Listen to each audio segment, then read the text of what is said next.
الذين يبلغون رسالة با ئامادەبوونی ژمارەیەک لە مامۆستایانی ئاینی و بەرپرسانی حیزبی و حکومی و جەماوەرێکی زۆری سنوورەکە لە مەراسیمێکدا لقی چەمچەماڵی دەستگای نووری حکمە مۆڵەتی دروست خوێندنەوەی قورانی پیرۆزی لە هەردوو ڕیوایەتی حەفس و شوعبە با 25 قوران خوێنی سنوورەکە لە هەردوو ڕەگەز بەخشی.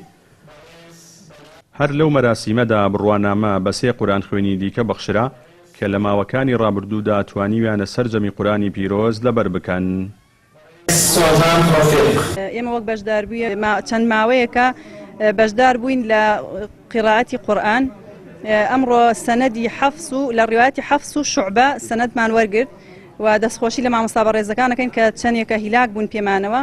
وەڵا وەکو جوان خوێندنەوەی قورئان ئێمە زمانمان پاراو بوو لە وەرگرتنی قورئان خوێندن کە قورئانمان خوێند و ئەم بیگەێنین گرنگەوەیشە بیگەێنین کە تەلەبەمان هەبێ بتوانین ئێمە ژۆک و مامۆستا لە ئێستا بەدوا بتوانین تەلەبە پێ بگەێنین بگەن بەم ئاستە.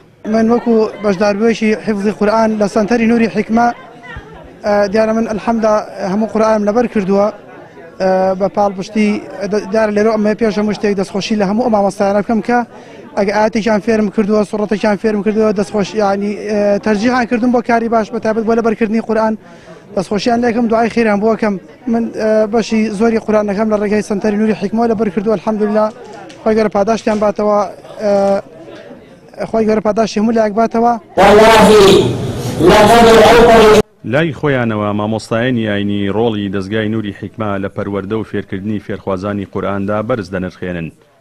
هەندامێکی لقی چەمچەماڵی دەستگای نووری حکمەش باس لە گرنگی پێدانی مۆڵەتی دروست خوێندنەوەی قورانی پیرۆز لەو دووبارەدا دەکات و دەڵێت هەر قورئان خوێنێک بێوێتەوە مۆڵەتە وەربگرێت ماوەی 2 تا 3 ساڵی پێویستە.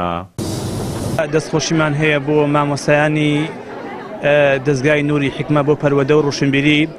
پاشان پیرۆزباییمان هەیە بۆ هەموو فێرخوازانی کە توانیان لە ماوەی ڕابردوودا بتوانن بڕوانامەی قورئان وەرگرن. ومێ دەکەین خوای پەروەردگار بە ئەهلی قورئان حسێبیان کە ئینشاءالله.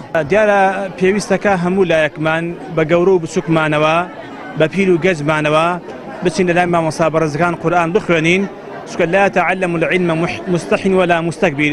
دوو کەس فێری عیلم نابێ ئەو کەسێک کە شەرم بکات و ئەو کەسێکی خۆی بە گەورە بزانێت. ماوەیەکی دوور و درێژە تەمەەن قوتابیانە لای مامۆستا دەرزە خوێنەوە تا قورئانیان ختم کردووە بە هەردوو ڕیوایەت ڕیوایەتی شوعبە و ڕیوایەتی حەفس واتە ئیجازە دران بە قیراءەتی ئیمام عاصم کە بە هەردوو ڕیوایەتەکەی ئەم 25 قوتابیە ئیجازەی قورئان خوێندنیان وەرگرت.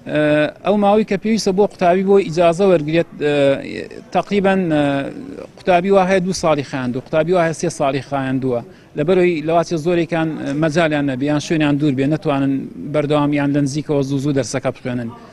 چاکتر وایە ماوەیەکی باش بێت بۆ ئەوەی بە جوانی قوتابێکە فێر خوێندنەوە و جوان دەربڕینی قورئانەکە بێت. دەستگای نووری حکمە بۆ پەروەردە و ڕۆشنبیری ڕێکخراوێکی پەروەردەیی ڕۆشنبیری ناحکومیە کار لەسەر پەرەپێدان لە بواری پەروەردەیی و زانستی و فێرکردن و بڵاوکردنەوەی ڕۆشنبیری قورئاندا دەکات. لە ساڵی 2010دا دامەزراوە و لە ئێستادا خاوەنی 15 و زیاتر لە 7000 قوتابیە بە هەردوو ڕەگەز و زیاتر لە 600 مامۆستایش لەسەر جەملقەکان سەرقاڵی وانەوتنەوە و پەروەردەی قوتابیانن لە شار و شارۆچکەکانی هەرێمی کوردستان. جەلال جەباری کەناڵی ئاسمانی پەیام چەمچەماڵ.